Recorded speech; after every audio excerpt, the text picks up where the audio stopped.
আমার গলার সোনার চেইনটা ভেঙে গিয়েছিল। ছেলে আমাকে নিয়ে স্বর্ণকারের দোকানে গেল মেরামতের জন্য। স্বর্ণকার চেইনটা দেখে বলল, ম্যাডাম, এটা খুবই পুরনো। নতুন একটা কিনে নিন। ছেলে নানা ডিজাইনের চেইন দেখাতে লাগল আমাকে। একটা জোড়া রিংয়ের সামনে দাঁড়িয়ে স্বর্ণকার বলল, সাহেব, বউয়ের জন্য ম্যাচিং রিং নিবেন? ছেলে এক জোড়া রিং কিন। দোকান থেকে বেরিয়ে আমি জিজ্ঞেস করলাম, দুটো রিং কেন? পার্কের বেঞ্চে বসে সে একটা রিং আমার হাতে দিয়ে বলল, মা, এই রিংটা তোমার জন্য।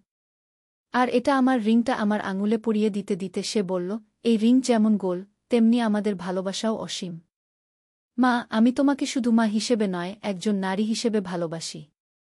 তুমি আমার স্ত্রী হও। রিংটার উজ্জ্বল ঝিলিক আমার চোখে পড়ছিল। সে আমার হাত চেপে ধরে বলতে লাগল, মা, আমরা দূরে চলে যাই, যেখানে কেউ আমাদের পরিচয় জানবে না। তুমি আমার বউ হয়ে থাকবে। আমার হৃদয় জোরে জোরে ধুকপুক করছিল।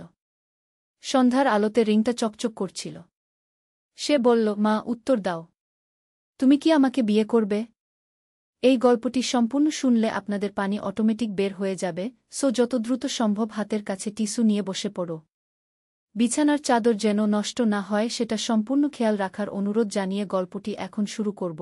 তার আগে সর্বশেষ অনুরোধ, দয়া করে এমন পানি বের করার গল্প নিয়মিত শুনতে আমাদের চ্যানেলটি সকলেই সাবস্ক্রাইব করুন। ধন্যবাদ। হ্যালো বন্ধুরা, আমার নাম মাধুরী বর্মন। আমার বয়স 39 বছর। আমার স্বামীর নাম বিকাশ বর্মন, বয়স 52 বছর। আমাদের 2 সন্তান, তানভীর আর রিনা। তানভীর 21 বছর বয়সী, বিশ্ববিদ্যালয়ে পড়ে। রিনা 14 বছর বয়সী, স্কুলে যায়। গত পরশু দুপুরে আমাদের বাড়িতে এমন একটা রহস্যময় ঘটনা ঘটেছে যা আমি আজও বিশ্বাস করতে পারছি না। তানভীরের কথামতো আমরা দূরের এক স্বর্ণকারের কাছে গিয়েছিলাম আমার ভাঙা চেইনটা মেরামত করাতে। কিন্তু যেটা আমি জানতাম না, সেই স্বর্ণকার আমাদের পারিবারিক গোপন ইতিহাসের সাথে কিভাবে জড়িত। স্বর্ণকার দোকানে ঢুকে আমার চেইনটা দেখিয়ে বললাম, ভাইজা, এটা মেরামত করা যাবে? বয়স্ক স্বর্ণকার চেইনটা হাতে নিয়ে খুব মনোযোগ দিয়ে দেখতে লাগলেন। হঠাৎ তার চোখ বড় হয়ে গেল। এ তো সেই চেইন। মুখ থেকে বেরিয়ে এলো তার কথাগুলো। কোন চেইনের কথা বলছেন? আমি জিজ্ঞেস করলাম। স্বর্ণকার আমার দিকে তাকিয়ে বললেন, আপনি নিশ্চয়ই জানেন না। এই চেইনটার সাথে জড়িয়ে আছে একটা পুরনো রহস্যের গল্প। 30 বছর আগে এরকম একটা চেইন হারিয়ে গিয়েছিল। সেই সময় একটা বড় চুরির ঘটনা হয়েছিল। তানভীর আমার পাশে এসে দাঁড়িয়ে জিজ্ঞেস করল, কী রকম চুরির ঘটনা? স্বর্ণকার বললেন, একটা ধনী পরিবারের বাড়ি থেকে অনেক গহনা চুরি হয়েছিল। সেই গহনার মধ্যে এরকম একটা চেইনও ছিল। পুলিশ অনেক খোঁজাখুঁজি করেছিল, কিন্তু চোর কখনো ধরা পড়েনি। গিয়ে আমার মাথায় যেন বাজ পড়ল। এই চেইনটা আমার মায়ের কাছ থেকে পেয়েছি। আমার মা বলেছিলেন এটা তার মায়ের, মানে আমার দাদিমার। দাদিমা মারা যাওয়ার পর এটা আমার মায়ের কাছে এসেছিল। আপনি নিশ্চিত তো? আমি কাপা গলা জিজ্ঞেস করলাম। স্বর্ণকার মাথা নেড়ে বললেন, হ্যাঁ, আমি নিশ্চিত। এই চেইনের ডিজাইনটা খুবই আলাদা। সেই সময় আমি পুলিশকে সাহায্য করেছিলাম। এই চেইনের ছবি এখনও আমার কাছে আছে। তিনি দোকানের ভিতর থেকে একটা পুরনো ফাইল নিয়ে এলেন। তার মধ্যে থেকে একটা ছবি বের করে আমাদের দেখালেন। আমার চোখ ছানাবড়া হয়ে গেল। সেই ছবিতে আমার চেইনের মতোই হুবহু একটা চেইন। তানভীর ছবিটা নিয়ে ভালো করে দেখল। মা, এটা তো তোমার চেইনের মতোই একদম। আমি ভয়ে কাঁপতে লাগলাম। তাহলে কি আমার দাদিমা? কথাটা শেষ করতে পারলাম না। স্বর্ণকার বললেন, হতে পারে আপনার দাদিমা নির্দোষ ছিলেন। হতে পারে কোনো কারণে এই চেইনটা তার কাছে এসেছিল। অথবা হতে পারে এটা আসলেই সেই চুরি যাওয়া চেইন নয়, শুধু দেখতে একই রকম। কিন্তু তানভীর যেন অন্য কিছু ভাবছিল। সে বলল, মা, আমাদের বাড়িতে গিয়ে দাদিমার পুরনো জিনিসপত্র খোঁজ করা উচিত। হয়তো কোনো সূত্র পাওয়া যাবে। স্বর্ণকার আমাদের দিকে তাকিয়ে বললেন, একটা কথা বলি? আপনারা যদি সত্যিই জানতে চান এই চেইনের রহস্য, তাহলে রমেশ দাদার কাছে যান। তিনি এই এলাকার সবচেয়ে বয়স্ক মানুষ। সেই সময়ের সব ঘটনা তার মনে আছে। আমরা চেইনটা নিয়ে বাড়ি ফিরে এলাম। সারাটা পথ আমার মন খারাপ ছিল। আমার পরিবারের সাথে কি সত্যিই কোনো অন্ধকার ইতিহাস জড়িত? বাড়ি পৌঁছে আমি দাদিমার পুরনো ট্রাঙ্ক খুললাম। অনেক দিন পর এই ট্রাঙ্ক খুলেছি। তার মধ্যে দাদিমার পুরনো শাড়ি, কিছু কাগজপত্র আর ছবি পেলাম। তানভীর একটা পুরনো ডায়েরি পেয়ে গেল। সেটা খুলে দেখতে লাগল। হঠাৎ সে চিৎকার করে উঠল, মা, এটা দেখো। ডায়েরির একটা পাতায় লেখা ছিল, আজ বড় দুশ্চিন্তায় আছি। সেই রাতের ঘটনাটা আমি কখনো ভুলতে পারব না। রাজুর মা যেটা দিয়ে গিয়েছিল সেটা নিয়ে কি করব বুঝতে পারছি না। সে বলে গিয়েছিল তার মেয়েকে দিয়ে দিতে। কিন্তু পুলিশ সব জায়গায় খোঁজাখুঁজি করছে গি। রাজুর মা মানে কে? তানভীর জিজ্ঞেস করল। আমি মনে করার চেষ্টা করলাম। দাদিমার একটা বান্ধবী ছিল, তার নাম রাজমতি। সবাই তাকে রাজুর মা বলে ডাকত। কিন্তু তার মেয়েটাকে? ডায়েরির পরের পাতা আরও লেখা ছিল, রাজমতি আজ মারা গেল। তার মেয়ে শান্তি এসেছিল আমার কাছে। আমি তাকে সেই চেইনটা দিয়ে দিলাম। কিন্তু সে বলল এটা তার মায়ের নয়। তাহলে এই চেইনটা আসলে কার? তানভীর উত্তেজিত হয়ে বলল, মা, মনে হচ্ছে দাদিমা কোনো চুরির সাথে জড়িত ছিলেন না। তিনি হয়তো কোনো কারণে এই চেইনটা পেয়েছিলেন। পরের দিন সকালে আমরা রমেশ দাদার বাড়ি গেলাম। তিনি আমাদের দেখে খুব খুশি হলেন। চা বিস্কুট দিয়ে আমাদের আপ্যায়ন করলেন। আমি তাকে পুরো বিষয়টা খুলে বললাম। চেইনটাও দেখালাম। রমেশ দাদা চেইনটা হাতে নিয়ে অনেকক্ষণ দেখলেন। তারপর একটা দীর্ঘশ্বাস ফেলে বললেন, এই চেইনের পিছনে একটা বড় দুঃখের গল্প আছে গি। কী রকম গল্প? তানভীর জিজ্ঞেস করল। রমেশ দাদা বলতে শুরু করলেন, ৩০ বছর আগে এই এলাকায় একটা ধনী পরিবার থাকত। তাদের একমাত্র মেয়ে ছিল সুমিত্রা। খুব সুন্দরী আর ভালো মেয়ে ছিল। তার এই চেইনটা ছিল। একদিন রাতে তাদের বাড়িতে ডাকাতি হয়। ডাকাতরা অনেক গহনা চুরি করে নিয়ে যায়। কিন্তু সুমিত্রার মৃতদেহ পাওয়া যায়। আমার গা শিউরে উঠল। মানে তাকে খুন করা হয়েছিল? রমেশ দাদা মাথা নাড়লেন। হ্যাঁ। পুলিশ অনুমান করেছিল সুমিত্রা হয়তো ডাকাতদের চিনতে পেরেছিল, তাই তারা তাকে খুন করেছিল। কিন্তু কোনো সূত্র পাওয়া যায়নি। কিন্তু এই চেইনটা আমার দাদিমার কাছে কি করে এলো? আমি জিজ্ঞেস করলাম। রমেশ দাদা বললেন, সেটাই তো রহস্য। সুমিত্রার মৃত্যুর পর তার মা প্রায় পাগল হয়ে গিয়েছিলেন। তিনি বিশ্বাস করতেন তার মেয়ে এখনও বেঁচে আছে। তিনি সব জায়গায় খোঁজ করতেন। তানভীর বলল, হয়তো সুমিত্রা মারা যাওয়ার আগে এই চেইনটা কোনো কারণে রাজমতির কাছে দিয়ে গিয়েছিল। আর রাজমতি সেটা দাদিমার কাছে রেখে গিয়েছিল। রমেশ দাদা বললেন, হতে পারে।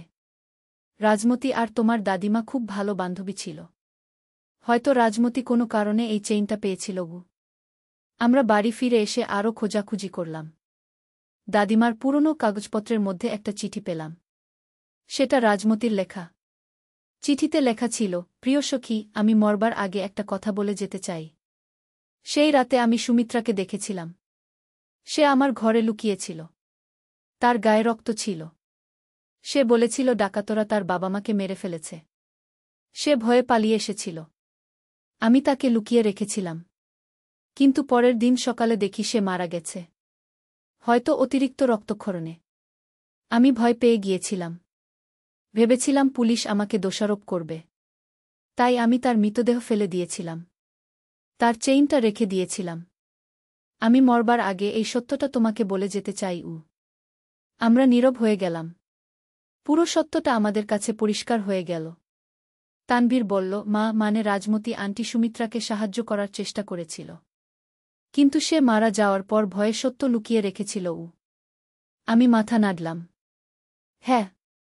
আর দাদিমা হয়তো কিছুই জানতেন না। রাজমতি শুধু চেইনটা দিয়ে গিয়েছিল। কিন্তু সুমিত্রার পরিবারের কি হয়েছিল? আমরা পরের দিন আবার রমেশ দাদার কাছে গেলাম। তাকে চিঠিটা দেখালাম। রমেশ দাদা চিঠিটা পড়ে বললেন, আহা, এত বছর পর সত্যটা বেরিয়ে এলো। সুমিত্রার মা বেঁচে আছেন। তিনি এখন বৃদ্ধাশ্রমে থাকেন। তার নাম গীতা দেবী। আমরা তার সাথে দেখা করতে পারি? আমি জিজ্ঞেস করলাম। রমেশ দাদা বললেন, হ্যাঁ, অবশ্যই। তিনি এতদিন তার মেয়ের খোঁজ করেছেন। এই সত্যটা জানলে হয়তো তার মন কিছুটা শান্তি পাবে। পরের দিন আমরা বৃদ্ধাশ্রমে গেলাম। গীতা দেবী তখন ৮০ বছর বয়সের একজন দুর্বল বৃদ্ধা। কিন্তু তার চোখে এখনও বুদ্ধি আর আশার আলো ছিল। আমি তাকে পুরো বিষয়টা বললাম। চেইনটাও দেখালাম। চিঠিটাও পড়ে শোনালাম। গীতা দেবী চেইনটা হাতে নিয়ে অনেকক্ষণ কাঁদলেন। তারপর বললেন, আমি জানতাম আমার সুমি মারা যায়নি। সে পালিয়ে গিয়েছিল। কিন্তু কোথায় গিয়েছিল সেটা জানতাম না। তিনি আমার হাত ধরে বললেন, মা, তুমি আমার কাছে আমার মেয়ের শেষ স্মৃতি নিয়ে এসেছ। এই চেইনটা তার ছিল। আমি তাকে দিয়েছিলাম তার 18 বছর বয়সে। তানভীর জিজ্ঞেস করল, দিদিমা, আপনি চান এই চেইনটা ফিরে পেতে? গীতা দেবী মাথা নেড়ে বললেন, না বাবা। এই চেইনটা তোমার মায়ের কাছেই থাক। তোমার দাদিমার বান্ধবী রাজমতি আমার মেয়েকে সাহায্য করার চেষ্টা করেছিল। সেটাই যথেষ্ট। এই চেইনটা তোমাদের পরিবারেই থাকুক। কিন্তু গল্পটা এখানেই শেষ নয়। আমরা বাড়ি ফেরার পর আরও একটা রহস্য আবিষ্কার করলাম। তানভীর দাদিমার ট্রাঙ্ক আরও খুঁটিয়ে দেখছিল। হঠাৎ সে একটা গোপন পকেট আবিষ্কার করল। সেই পকেটে একটা ছোট মানি অর্ডারের রসিদ ছিল। রসিদটা দেখে আমার চোখ কপালে উঠল। সেটা গীতা দেবীর নামে পাঠানো হয়েছিল। প্রতি মাসে 500 টাকা করে। প্রায় 15 বছর ধরে। এটা কি মানে? তানভীর জিজ্ঞেস করল। আমি রসিদটা ভালো করে দেখলাম। পাঠানোর ঠিকানায় আমার দাদিমার নাম ছিল। আমার মাথায় একটা চিন্তা এলো। আমরা আবার রমেশ দাদার কাছে গেলাম। রমেশ দাদা রসিদটা দেখে বললেন, আরে এটা তো তোমার দাদিমা গীতা দেবীকে সাহায্য করতেন।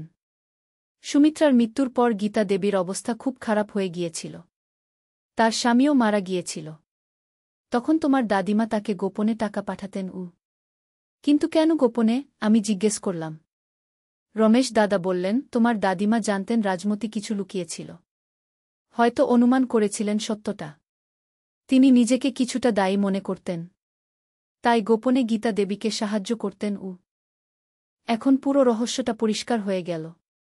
আমার দাদিমা একজন ভালো মানুষ ছিলেন। তিনি একটা দুঃখী মানুষকে সাহায্য করেছিলেন। পরের সপ্তাহে আমরা আবার গীতা দেবীর সাথে দেখা করতে গেলাম। তাকে মানি অর্ডারের বিষয়টা বললাম। গীতা দেবী কেঁদে ফেললেন। আমি জানতাম কেউ আমাকে সাহায্য করছিল। কিন্তু কে সেটা জানতাম না। এত বছর ধরে আমি ভাবতাম হয়তো কোনো ফেরেশতা আমাকে সাহায্য করছে। তানভীর বলল, দিদিমা, আমার দাদিমাই ছিলেন আপনার ফেরেশতা। গীতা দেবী আমার হাত ধরে বললেন, মা, তোমার দাদিমার কাছে আমি কৃতজ্ঞ। তিনি যখন আমি সবচেয়ে অসহায় ছিলাম তখন আমার পাশে ছিলেন। এই ঘটনার পর আমি প্রতি সপ্তাহে গীতা দেবীর সাথে দেখা করতে যাই। তিনি আমাকে তার মেয়ের মতো দেখেন। সুমিত্রার অনেক গল্প বলেন। তানভীরও গীতা দেবীকে খুব ভালোবাসে। সে তাকে নানিমা বলে ডাকে। কিন্তু গত মাসে আরও একটা চমকপ্রদ ঘটনা ঘটেছে। গীতা দেবী আমাকে একদিন ডেকে বললেন, মা, আমার কাছে আরও একটা রহস্য আছে। সুমিত্রার একটা বান্ধবী ছিল। তার নাম ছিল কমলা। সে সুমিত্রার মতোই সুন্দরী ছিল। সুমিত্রা মারা যাওয়ার পর কমলা হঠাৎ এলাকা ছেড়ে চলে গেল। তাতে আশ্চর্যের কি আছে? আমি জিজ্ঞেস করলাম। গীতা দেবী বললেন, কমলা যাওয়ার আগে আমার কাছে এসেছিল। সে বলেছিল সে জানে কারা সুমিত্রাকে খুন করেছে। কিন্তু সে ভয়ে কাউকে বলতে পারছে না। আমার গা শিউরে উঠল। তার মানে সুমিত্রার খুনিরা এখনও ধরা পড়েনি? গীতা দেবী মাথা নাড়লেন। হ্যাঁ, কমলা বলেছিল খুনিরা এলাকারই মানুষ। তারা এখনও এখানে থাকে। তানভীর জিজ্ঞেস করল, কমলা এখন কোথায়? গীতা দেবী বললেন, আমি জানি না। কিন্তু তার একটা বোন আছে। তার নাম রেখা। সে শহরে থাকে। আমরা রেখার খোঁজ করতে লাগলাম। অনেক খোঁজাখুঁজির পর তার ঠিকানা পেলাম। সে শহরের একটা পুরনো বাড়িতে থাকত। রেখার সাথে দেখা করতে গিয়ে আমরা জানতে পারলাম কমলা 10 বছর আগে মারা গিয়েছে। কিন্তু মরার আগে সে রেখাকে একটা চিঠি দিয়ে গিয়েছিল। রেখা সেই চিঠিটা আমাদের দিল। চিঠিতে লেখা ছিল, যদি কখনো কেউ সুমিত্রার ব্যাপারে জানতে চায় তাহলে তাদের এই চিঠি দিও। সুমিত্রাকে হত্যা করেছিল 3 জন। তাদের নাম বিমল দাস, হরেন সাহা আর জগৎ মণ্ডল। তারা জানত সুমিত্রার বাবার কাছে অনেক সোনা আছে। তারা পরিকল্পনা করে ডাকাতি করেছিল। কিন্তু সুমিত্রা তাদের চিনে ফেলেছিল। তাই তারা তাকে আর তার বাবা-মাকে খুন করেছিল। আমার হাত কাঁপতে লাগল। এই 3 জন এখন কি করে? রেখা বলল, বিমল দাস 5 বছর আগে মারা গেছে। হরেন সাহা এখনও বেঁচে আছে। জগৎ মণ্ডল জানি না কোথায়। তানভীর বলল, আমাদের পুলিশে খবর দেওয়া উচিত। আমরা পুলিশ স্টেশনে গিয়ে সব ঘটনা জানালাম। চিঠিটাও দিলাম। পুলিশ অফিসার বললেন, এত পুরনো কেস তদন্ত করা কঠিন, কিন্তু তারা চেষ্টা করবেন। 2 সপ্তাহ পর পুলিশ আমাদের জানাল হরেন সাহাকে তারা খুঁজে পেয়েছে। সে এখন অন্য জেলায় থাকে। তাকে জিজ্ঞাসাবাদ করার পর সে সব স্বীকার করেছে। হরেন সাহা বলেছে তারা তিনজন মিলে পরিকল্পনা করেছিল। কিন্তু তারা জানত না সুমিত্রা বেঁচে থেকে পালিয়ে যেতে পারবে। সে রাজমতির বাড়িতে লুকিয়েছিল। কিন্তু পরের দিন সে মারা যায়।